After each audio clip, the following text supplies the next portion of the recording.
I decided to film this get ready chit chat with me today because of something pretty crazy that happened yesterday. Most of you know that I have lupus, and what that means is minimal sun exposure. But something that I forgot was that not only does that mean sun exposure, but that also means certain lighting. So I have to really be careful with fluorescents, incandescents, different lighting that is too harsh, because it can also affect and cause me to have a flare-up. So me being me, I decided that because I'm going to start filming, I wanted better lighting. And I went online, of course, YouTubed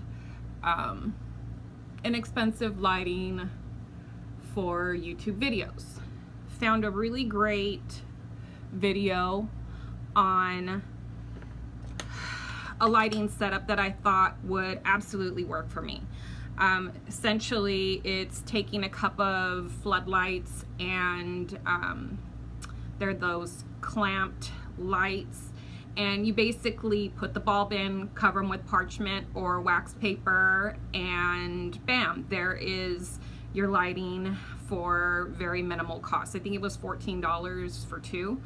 And so yesterday before filming, I went ahead, and because my package had came, I spent about an hour covering the lights, getting my setup going so that I could film a full face makeup routine. And it was something that was already going to be difficult for me, because for those of you that know me well, I really don't let anybody see me without my full face of foundation. Brows, absolutely, because holy moly, I have no brows. And so basically I get ready, get my setup going, start to film, and towards the end of my foundation routine, I wasn't even ready to do concealer set, nothing. It was just my foundation and bringing it down my neck and talking about how you blend it into your ears. And I'm looking at my ears, and I'm gonna go ahead and put the clip in now so you can see exactly what I'm talking about. And I'm bringing it down the neck. As you can see, I really don't need more product on the sponge itself. I have plenty. And you want it to blend somewhat with your ears as well. I'm going to be wearing my hair down today, so I'm not going to be putting product all over my ear, just where I want it to kind of blend seamlessly. And I do have a little bit of redness because of, oh, holy shit.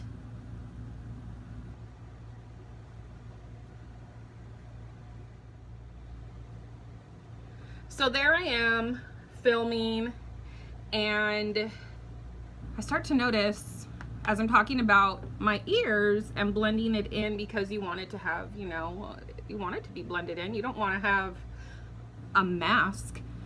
I start to notice, like, holy crap, my ears look awfully red. They're never red like that. I usually just literally will bring my foundation to this area and then bring it down my neck, and it's fine. And then I get to my neck, and I'm talking about pretty much the same thing, blending it into the neck. And then I'm like, yeah, I have a little bit of redness going on. And then well, if you watch the video, you'll see I'm like, holy shit. So I literally, it completely did not cross my mind that with lupus, you not only have to stay out of the sun, but you have to be really careful with the type of lighting you're being exposed to. Even working in an office environment, even though I would stay out of the sun. I would hide in the shower. I would hide in the shadows literally during breaks and lunch, and my windows are tinted really dark to avoid sun exposure. But even the lighting that is within an office environment can really be a problem. It can still cause you to have flare-ups even though it's not direct sunlight. A lot of people don't understand that. They think that, well, you're out of the sun, you should be fine. No, that's absolutely false, unfortunately. So,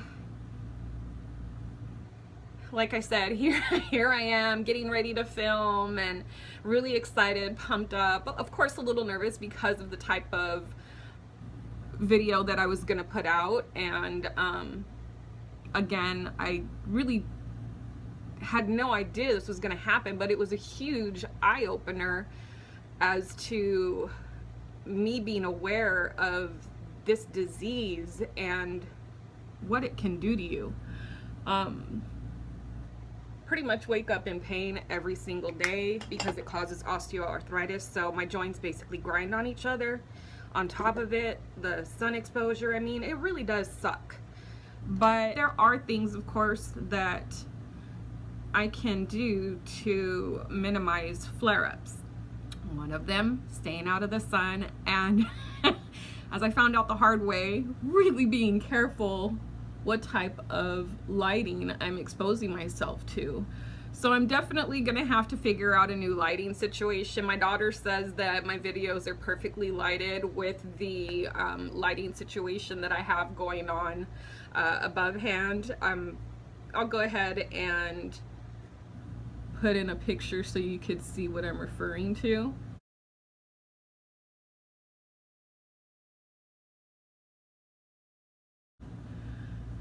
So, I mean, you can see it absolutely is a great lighting setup. It's just, if you know me at all, you know I want to go above and beyond when I do things. So with that being said, I'm gonna have to figure something else out, but for the time being, I think my kid was right. My lighting situation is perfectly fine, obviously. I mean, it's not as if I have a ton of shadow or darkness going on. I mean, the lighting is pretty good, all things considered. It may not necessarily be what I was looking for or was hoping for, but obviously it's doing the trick perfectly fine for now. So again, I just really wanted to give you an idea as to what somebody that has lupus deals with on a daily basis, and even being aware of the disease. Sometimes you just forget, it slips your mind, and unfortunately it can really be a medical situation. Thank God the redness went away. I mean, as you can see, it's still a little pink, but I mean, it's definitely nothing in comparison to yesterday when I was done, or when I panicked and turned the camera off. So I'm gonna go ahead and finish my brows off camera, or do my brows off camera, I should say, and then I'm gonna go ahead and do an eye look using the Jaclyn Hill Vault Collections Dark Magic palette. So if you're interested in seeing that video, I'll go ahead and put a link below in the description, and give this video a like, subscribe, hit the notification bell so that you can be notified when future videos come out. See you soon. Bye.